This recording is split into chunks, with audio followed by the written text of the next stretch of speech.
Hello, hello, good evening, good morning, good afternoon, and welcome back to the Forza Italian Football Podcast, the only Italian football podcast bringing you into Italy and into the Serie A and this week Serie D stadiums every single week. I am your host, Connor Clancy, and joining me as ever is Vito Doria. Vito, welcome along. Thank you, Connor. It's been a great weekend for Italian football, so yeah, more than happy to just quickly get into it and discuss all the latest action from round 14 of Serie A. It certainly has been quite a good week, and that's just talking about Serie A. So we'll start where the weekend's action finished for now. Of course, Atalanta still do have to play Napoli on Monday night, but for now, we record on Sunday night, so this is all that we can talk about. Roma 2, Inter 2 is where we will start. And Vito, we've been critical of Keita Balde throughout the season, but his resurgence continued. He got another goal. It's now 3 in 2 games, though I'm not quite sure the goals against Frosinone count, given how they've performed at points this season. But it's looking up for him. I think this was the ideal time and place to show that he can score against decent sides. We were a bit dismissive last week about the double he scored against Frosinone because of their struggles and their inability to adapt to Serie A football. But to score against his former club's rivals, I think that would make things worse from a Roma supporter's perspective. But from Inter's point of view, it's good that he's finally contributing and that he's making an impact in attack because, as we've addressed in pods throughout previous years, it seemed that there was that reliance on Icardi. Now there are a few more options, and based on the last 2 games, it looks like Keita Balde could be one of those extra options going forward. You would hope so, because at Lazio he had his consistency problems as well. But he's one of those players that when he's good, he really is fantastic. But there are too many occasions where he just doesn't do it. So I would like to see him continue his form. What I want to talk about from this game is firstly, the penalty that Roma were given that Kolarov scored. Because Marcelo Brozovic, we give him some praise, we give him some criticism on this podcast. But what on earth was he thinking? Why bother sticking your arm out in that position? He could have taken it on his chest. He could have stuck his head towards it. Was it just one of those where he reacted without actually thinking about it? Or has he made the decision to move his elbow there and to try and get away with that? Unfortunately, with Brozovic, he's a player that tends to react without thinking at times. And that what makes him frustratingly inconsistent. You don't have to be a Inter supporter to realize that.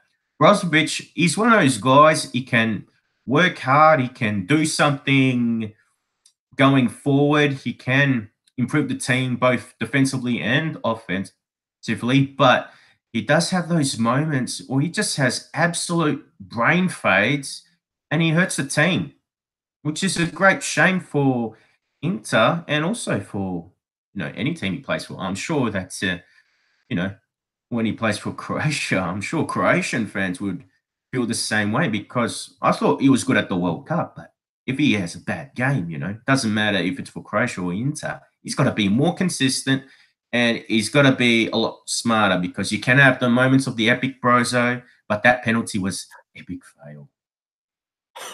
Nicely put. But he's so frustrating, isn't he? Because when he's good, he's excellent. But he's one of those players that when he's bad, everything goes wrong for him. And it's just one of those. His head seems to just get away from him at times. And today was one of those occasions. It is a game that was kind of defined by penalties given and not given.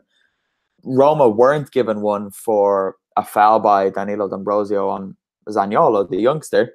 And Francesco Totti spoke out after the game about this, and he didn't hold back. He said, "This cannot continue. It's an embarrassment. It's impossible." What was the VAR thinking? Where was he looking? There's no analysis to be made. The images speak for themselves. And what do you make of this? First the incident and then Totti's comments. Well, of the incident itself, I think it should have been a penalty. I was surprised that Gianluca Rocchi didn't even go to VAR to even consider it because it was a reasonably clear trip by Ambrosio and Giallorossi fans should feel hardly done by this decision. As for Totti's comments, look, he does have a point about it. I think in Italy, probably compared to some other countries, there might be a few inconsistencies. It's not like they call every penalty decision. Sometimes you get these decisions that just get waved on, and I think it's best to double check just to be on the safe side. So, yeah, I think Totti has a right to be aggrieved about it. At the same time, sometimes, depending on who you are, you've got to be a bit more careful about your criticism of referees or VAR because words can be twisted around. It is strange, right? Because Totti has never been one to hide his feelings. Even when he was a player, he said some pretty out there things about Juventus getting decisions and things like that. But as an ambassador for Roma, you would think maybe he should learn to bite his tongue a little bit. I know as a player, he was quite passionate and he loved Roma and he showed that every single week. But now that he's moved upstairs, he probably needs to learn how to control what he says a little bit more because it is strange because I don't know, VAR has largely done quite a good job and the referees have usually used it quite well. So look, mistakes happen every once in a while, but it wasn't all negative from Totti. He did speak about Zaniolo, and this is a kid who we have praised already this season on the pod, and Totti joined us. Really, he said he plays like a veteran. He's got strength, quality. He has everything to become a great player. But don't tell him I said this. I don't want to give him too much pressure. And then, of course, whoever had access to the FIF Twitter account today went on to tag at AS Roma EN just in case Zaniolo did miss those comments. He probably didn't miss them there. Vito, do you want to just give him some more credit? Because he was absolutely fantastic tonight. Oh, definitely. Well, he was probably one of the best players, if not the best player. I saw in the FIF ratings that were compiled that he did get an 8 out of 10. So I think that was more than fair. Uh, Maybe maybe he needs a bit of work in terms of, say, getting to shooting positions or taking more shots. But I think his game in general, I think there's a lot to like about him. And even if immediately he's not going to be performing this well week in, week out, you can see why he's a highly touted youngster. And there's potential for him to do better going forward. I do think that he is a guy that Roma might be able to utilize, and the talent is there. So it does make you wonder why Inter, who were the team that sold him, actually got rid of him in the first place. But I suppose that's the difference between the two clubs. Inter don't really have that patience for the youngsters, despite producing a lot of them, whereas Roma, okay, they've been expecting to get results or be near the top, but at the same time, they haven't been able to win trophies. So I suppose they have that room to play a kid like Zaniolo and give them a bit more time than what Inter would have offered.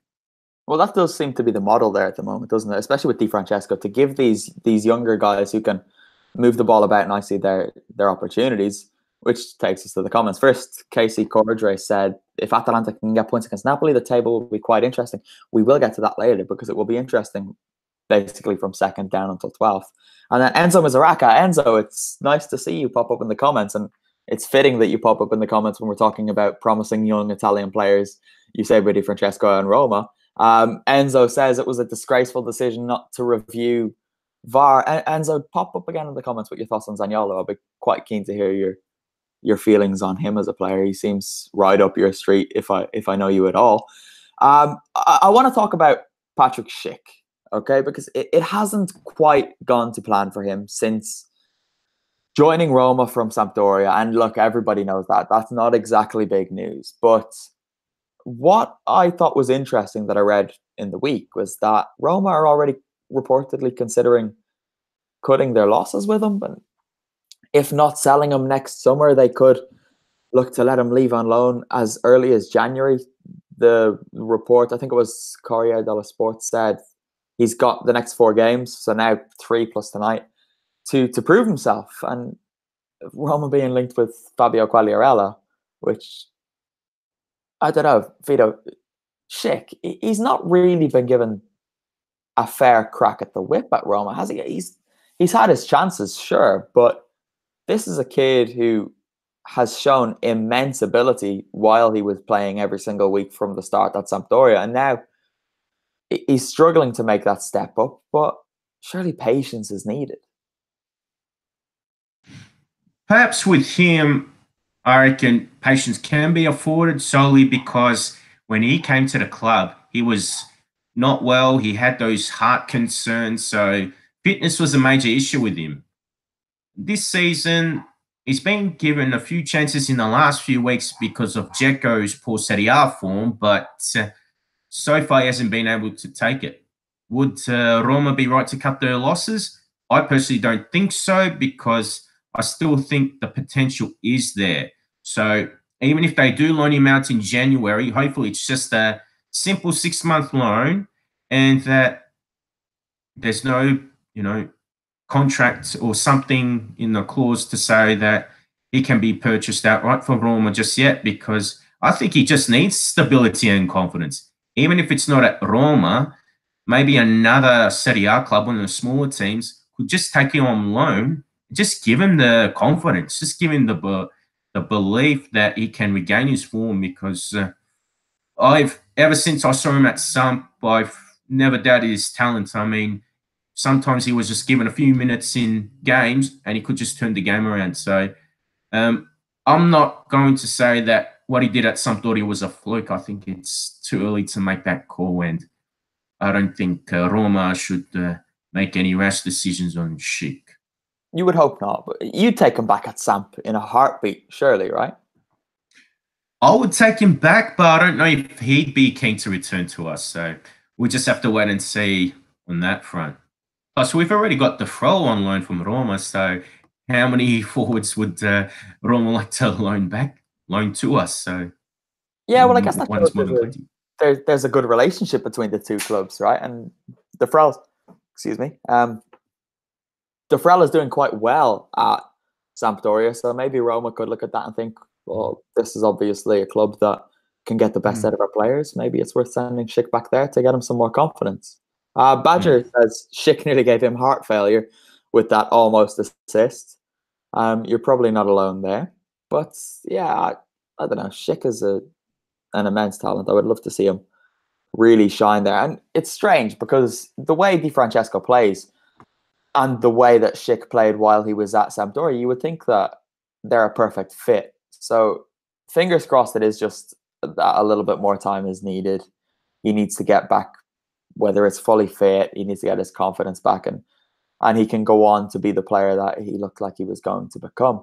Okay, next up then is a game that I was at. So I was back at the Stadio Artemio Franchi where I expected bigger things than I got. Fiorentina fell 3-0 against Juventus, and it's a strange game because Juve come away with what was a comfortable 3-0 win, but really, the Viola could, if not should, have won this game. Vito, what did you make of the game as a whole and the result? The result was perhaps the most predictable one you can come up with, and the only thing that surprised me was the fact that Juve scored 3 instead of stopping at 2, albeit the third one came from a penalty.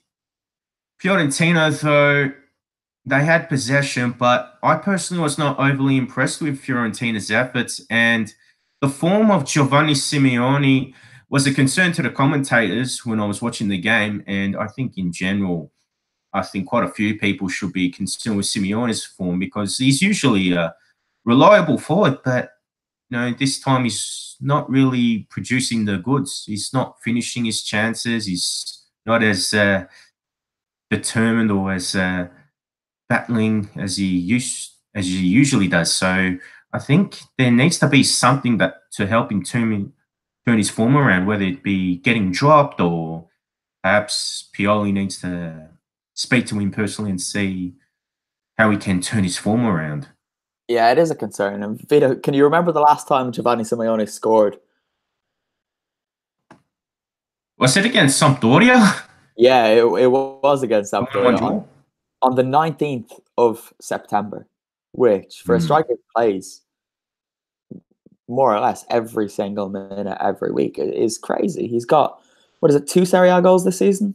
Maybe 3? 2. He scored against Chievo, which I'm not sure if that counts, in a 6-1 victory. And he got that goal against Sam. It is a concern because when he's on it, he's such an enjoyable player. He runs tirelessly. He never stops. He's perfect for that Fiorentina team. And he says himself that he gets goals because he runs more than everyone else. Fieri Capretta has said this to us on the podcast before, that he runs and he just makes defenders exhausted. But then the other side of that coin is that often he's too tired to finish the chances that he carves out for himself. But he had the best chance of the game here. And I think it was still 0-0 when he had it. The ball came in low to Benassi and it popped up inside 6 yards. He must have been 3 yards out, and Simeone managed to miss the ball completely, and it just went into the hands of Szczesny. I was sitting beside Adam Digby in the press box at the Frankie, and we were speaking about it throughout the game at halftime and afterwards as well. I will insert the conversation that I had with Adam just at the end of this conversation after the game.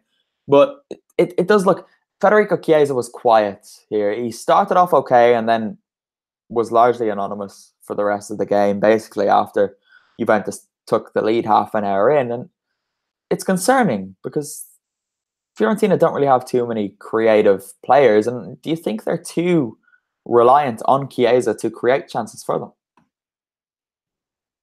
I certainly think they are, because Chiesa is a great talent, but he's still around 20, 21 years old. So I don't think you can put too much pressure on him. And it's up to the other players to really step up a level. There are guys like Marco Piazza who are there, and I don't think he's impressed since joining Fiorentina from Juventus. Kevin Morales didn't play, and even when he's come on for Fiorentina, I don't think he's been overly impressive. So he's another player that should improve considerably. And Valentin Eseric has been there since last season, but he hasn't been that great in the midfield. So there are quite a lot of players that really need to turn their form around, whether it be a confidence issue or they just got to get a kick up the backside, whether you like it or not, and actually start performing instead of just being good on their day. Show some consistency and show why they deserve a place. Because I did listen to that interview you had with Adam Digby, and one particular quote which people listening to the audio version of this pod will hear is that Fiorentina really do look like a mid-table side, that they do look promising, but where they are now is 12th place, and this is probably a good reflection of them because the performances and the results don't really merit Europa League action at this point. No, they really don't. And what will concern Fiorentina is that there are so many other teams who will fancy their chances of finishing ahead of them this year. Atalanta included, Sassuolo maybe included. Who knows, possibly even Parma are in that list because the way they've been going lately. Fiorentina are a mid-table club, and when Adam said it, my eyes widened in the video because I was thinking, "Oh no, why have you said that?" But he's right. You can't pick any holes in that argument. And I guess for those of you not watching on YouTube and just listening to the audio version from iTunes, Acast, Spotify, or wherever else, you will hear me speaking to Adam now. And for everyone else, Vito, I guess we'll continue speaking about Fiorentina because it's 7 games without a win for them now, and they've won just once in their last 9. As we said, they are just a mid-table side. You look at their midfield; they've got Jordan Veretout, who is asked to do everything, but he's been asked to do it from a position that doesn't allow him to actually do what he's being asked to do. He's playing so deep, and it's a strange one. If he played where Gerson has been playing, kind of as the middleman between the midfield and that front 2, 3, whatever it is, maybe he could do a little bit more. But where he's playing, it's just not suiting him. They've got the boy Fernandez. Benassi's just not good enough for me, and they've got what, Giovanni Simeone on his day, although not this season. Chiesa, Biraghi, Milenkovic, and Lafont. And maybe other than that, their team is just bang average. Adam rightly said that their back 5, okay, you can keep that and it's good.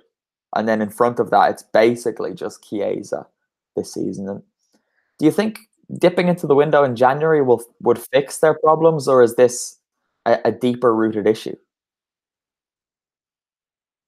I'm going to be blunt and say that I reckon it's a deeper rooted issue.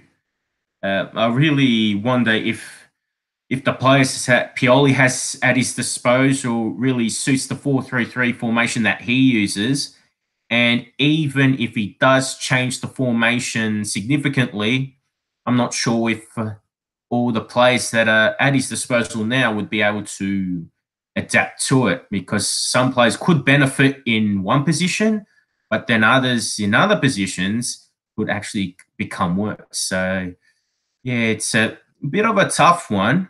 And really, I think spending in January might only improve it just a little bit. It wouldn't be the panacea for all the problems. What I do believe, though, is maybe they might need another striker to back up Simeone, because they had Kuma Babacar for many years, but he's gone to Sassuolo. And there was a lot of trust put into Simeone to finally really take that next step up after 2 promising years, but this has been a bad one. So maybe in hindsight, it might have been bad to get rid of Babacar. Otherwise, they've got to find someone else who can replace Simeone straight away and actually start firing in some goals. Yeah, maybe you do think Simeone might just need a bit of a break from the first team, but there isn't anyone to come in his place really that's of the same level that they expect of Simeone. All right, moving quickly on, because we spent quite a while on those 2 games. We'll go to Milan Parma now. Milan 1-2-1. And this is a big win for Gattuso, because Milan went 1-0 behind. Roberto Inglese scored an excellent header at the near post. I was quite impressed with that. And I love Bobby English, so it was nice to see him score again. But I want to start this conversation with Patrick Cutrone, because he scored again, and this was an excellent goal.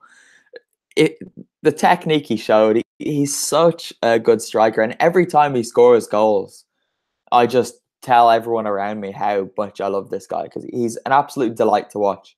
And with Roberto Mancini looking for a number 9 in his Italy setup, looking for someone who can just score the chances and find the space that seems like it doesn't exist, surely Patrick Cutrone is the guy to lead the line for Italy into the European Championship qualification. I reckon that the other times he did not get caught up for the national team was really just because he wasn't fit enough to play in those games. Otherwise, I think he would fit this current Azzurri side to a T. He's just such a natural goal scorer, and for someone who's just 20 years old, it's not just a case of showing maturity beyond his years, but he just seems to get in those positions and find that space so naturally. And the way he positions himself and takes those shots, like the one he scored against Parma, I mean, it just seems so clean and effortless. It's not like it's a forced action or he's really got to think hard to do it. He just does these things with great ease. And I think with a bit of time in Mancini's 4-3-3 with Italy, I think he can really benefit from the style of play, the game plan that they're using, and show people that Mancini's attacking philosophy is the way to go, not to go into this conservative style that Italian football's been synonymous for many years. Yeah, with Chiesa and Lorenzo Insigne feeding him, he would have so many chances, and Oh, absolutely. he's such a handful for defenders as well. He never stops. He's always looking for that extra half yard of space, and he more often than not he finds it. And what I really love about Cutrone is he's a kid, right? So you would expect that playing at San Siro is intimidating enough. To miss a chance at the San Siro and to hear the disappointment around the stadium must be quite difficult to deal with. But it doesn't bother him. He just brushes himself off. And when he misses a chance, you think he's more likely to score next time. His attitude is amazing. His work rate is excellent. And he's so, so good. And it's hard not to get excited when talking about him. Before we move on to Parma, Timu Bakayoko has had something of a resurgence of his own at Milan in recent weeks. And I know Dov was dismissive of it when tried to put his performance against Juve, but once again, Vito Bakayoko impressed, and Gattuso was happy with him. Although I'm not quite sure I go as far as Gattuso's praise of him. He was saying that the biggest surprise with Bakayoko is seeing how he has improved in reading situations during the game. He says on a tactical level, he's surprised. He's completely bought in to the new things that he's been shown in the video sessions. It was also nice to see the appreciation from the fans as well. And he said that it felt like he was watching Marcel Desailly, and even went as far as to say that maybe Bakayoko is a bit more technical than the man affectionately known as The Rock. What do you think of that? Has Gattuso gone a little bit too far in his praise of Bakayoko? Absolutely. I think praise is deserved, especially if someone like Bakayoko has been able to turn it around.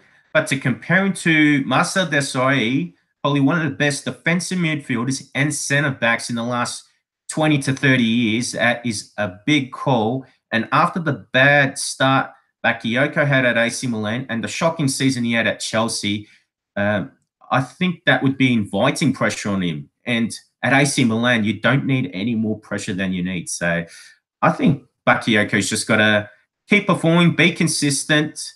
And with Lucas Billy being out for a long time, they just need him to just keep cool, calm, and collected and keep playing well, because now they're fourth. They're in the Champions League spots. And if he's one of the guys that helps them keep that fourth spot, I think it would be a great confidence booster for both Bakayoko himself and the club in general. There's obviously a player there, right? Because we saw it at Monaco.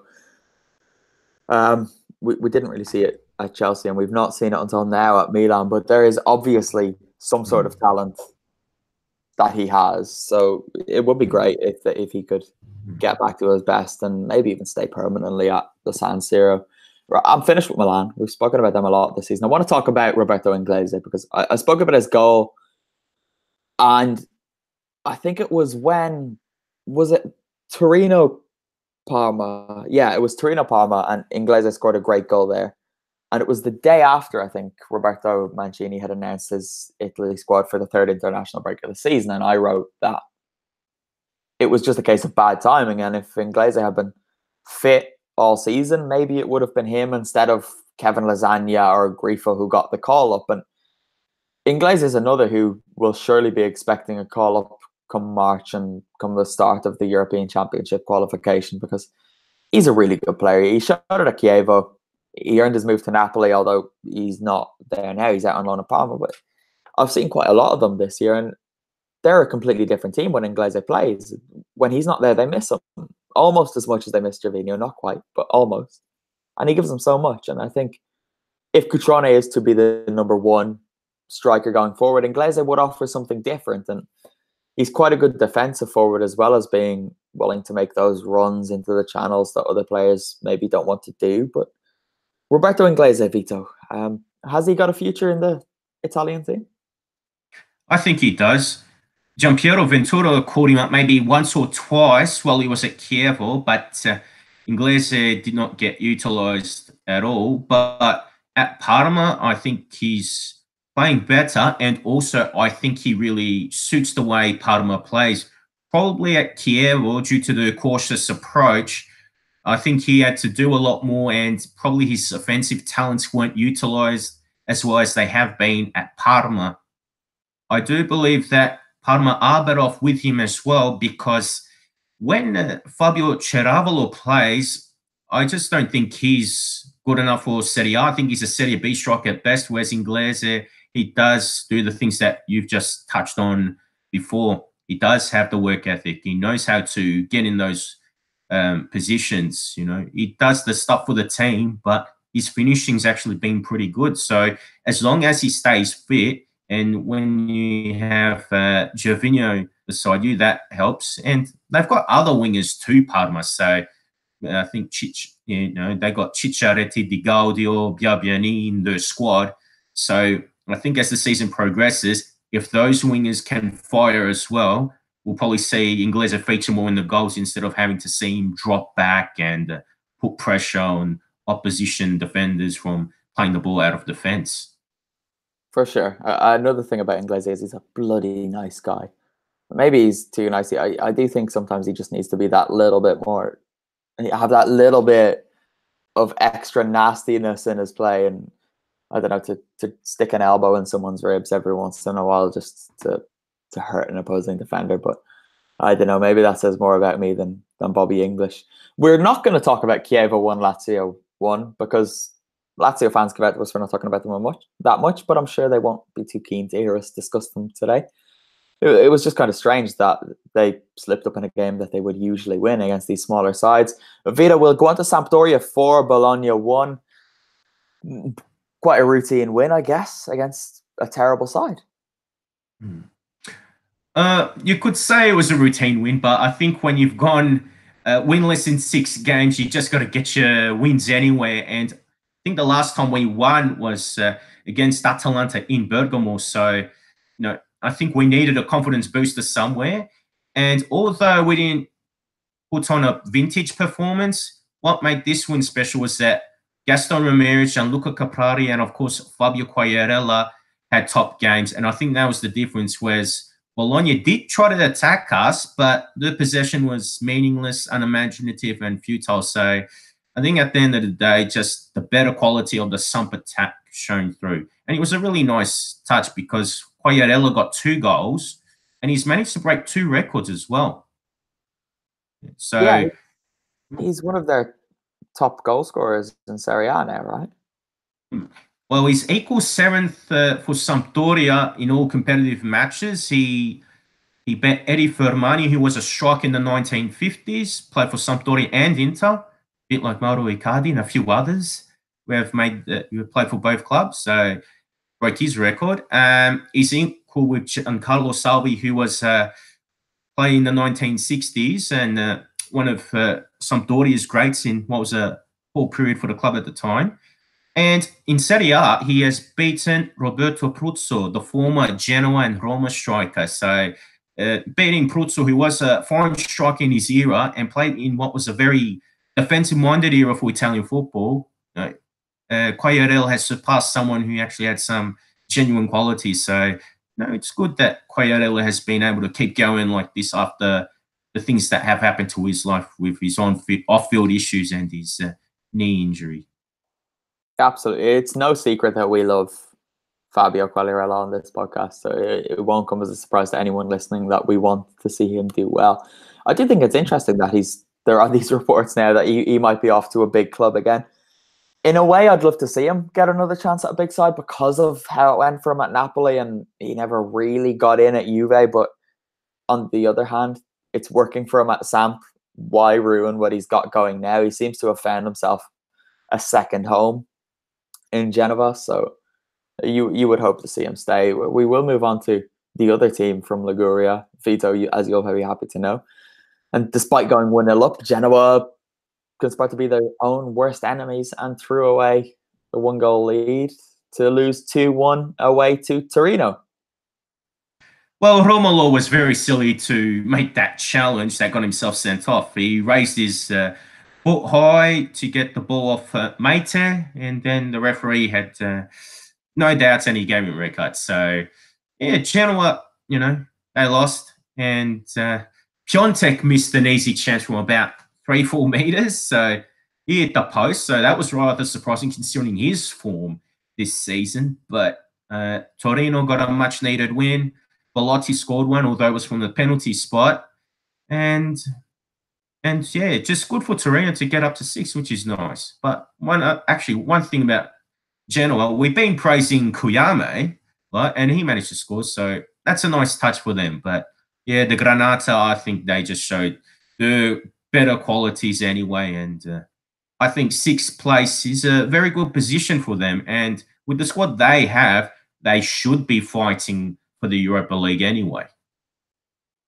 And they absolutely are in contention for the Europa League. And despite a shaky enough start, this shows just how exciting those qualification places will be come the end of the season, potentially. Because Torino are now 6th on 21 points.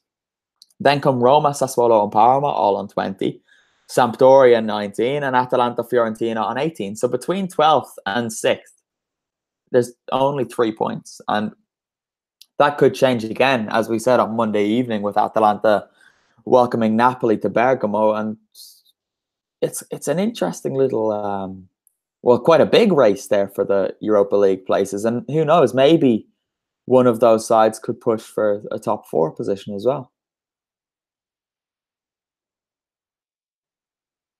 Would be a big jump for some of those teams to challenge for the top 4, but when I look at those 6 teams there, a lot of those sides do good on their day. The problem is that they have inconsistent players or other types of inconsistencies that hold them from making that extra leap.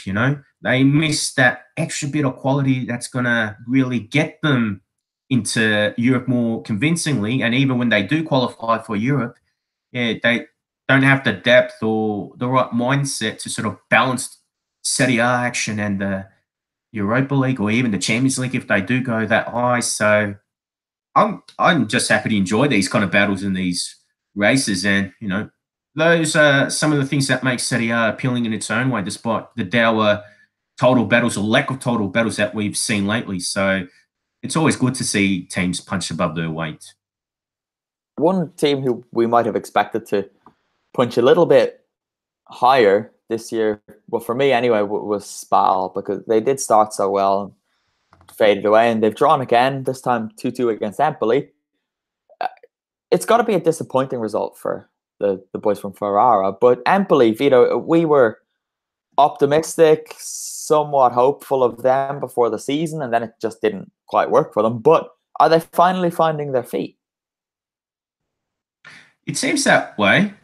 Do wonder if they still would have turned the form around under Aurelio Andreazzoli, but since Beppe Iacchini has replaced him, they're probably more determined and more combative under Iacchini, because that's what he expects from his teams. Iacchini's teams are usually known for the work ethic more than anything else, and more or less on defensive solidarity. But what I've seen so far of Empoli under him is that he's added the work ethic and the determination, but he's still managed to keep hold of the attacking aspects of their football. And yeah, for some reason, they're managing to finish their chances a lot better too, because Antonino Lagumen has improved in recent weeks. And even if Francesco Caputo's not scoring, there are other contributors. And that Rade Krunic goal just before halftime, that was a sensational strike. So, it goes to show that if you want to see some great goals, you don't necessarily have to watch the big teams. Even, the little guys, they might not do it with much consistency, but they have their moments. And moments like that, they're just great to watch. They absolutely are. Speaking of the little guys, the other 2 games didn't really give us that much excitement. Frosinone and Cagliari played out a 1-1 draw, while Sassuolo and Udinese threw up a scoreless draw at the Mapei Stadium. And this is a game that I could have gone to, but I think I chose wisely by not going to it. And instead, Vito, I spent my birthday in Modena watching some Serie D. I saw Modena beat Reggio Audace 1-0 to tighten their grip on the top of Serie D's Girone D. And it was a really good game. The atmosphere was amazing. It's a derby there, and everyone around this area hates people from Reggio Emilia, so that was a lot of fun. And yeah, I was quite surprised by the quality. There were a few players who looked like amateur players, but there were some who were quite tidy. It did finish 1-0, but I do think that the biggest thing I took away from this game was the atmosphere. It was unbelievable. The Modena fans were incredible from start to finish, and even the Reggio supporters as well. They were there in their numbers. It was really nice to be at a game from the 4th tier of Italian football and to have the stadium almost full. It was unbelievable. It's one of the better match-going experiences I've actually had here this year. And I didn't expect that to come from a Serie D game. My first time going to a game at the Alberto Braglia. And yeah, it was just a really nice experience. Really good experience. So if anyone is in or around Modena, I recommend trying to take in a game, especially this season with them sitting top of the league. And after everything those fans went through last season, it's nice to see. And hopefully they can start to climb back up the divisions in the coming seasons. But Vito, I think that's it. We've made it. Yeah. Yeah. Beautiful. Yeah. Okay. So, yeah, good round. And yeah, we didn't touch upon it earlier when we were talking about Cotrone and Inglese, but they did reveal the groups for Euro 2020, the qualifiers, that Did is. they did? Yeah. Vito, remind me, who did Italy get in their group? I can only remember 4 out of the 5 opponents. So there's Greece, Bosnia Herzegovina, Armenia, and actually, there's another one I forgot. I think it was Liechtenstein. But anyway, I had retweeted. Your mic has just muted itself in the middle of your sentence, which is helpful. Goodness. Okay, so, all right. Yeah, so this is going to be very awkward if you're listening to the audio, but just to touch upon the Greece game, though, it might not mean much to the rest of the world, but for the diaspora in Australia, Greece versus Australia will be a big game. This would be bragging rights for which community or diaspora can talk up the roots. But the groups, yeah, Bosnia Herzegovina, Finland, Greece, Armenia, and Liechtenstein are Italy's opponents. So. Am I the only one that thinks Italy won't top that group? They'll find a way to finish second or something, but they'll still get into the European Championship. Well, at the moment, I think it would be a case of Italy finishing top, but scraping. Although Mancini's trying to, change the style of play of the national team, I think in true Italian style, they'll find a way to make it harder than what it really should be. That is what they do, isn't it? But hopefully, with Cutrone and all involved, they won't manage to do it. I forgot to mention, actually, from the Modena game today, towards the end, when it seemed guaranteed that Modena had the points in the bag, their fans revealed a banner saying, what was it? Brave, audace translates to like brave or bold or something from Italian. And the Modena banner said audace in name, but never in reality. And the Reggio fans went, It was great. It was a beautiful moment, really beautiful moment. But yeah, Vito, thank you as ever for joining me this week, and I will speak to you again next time.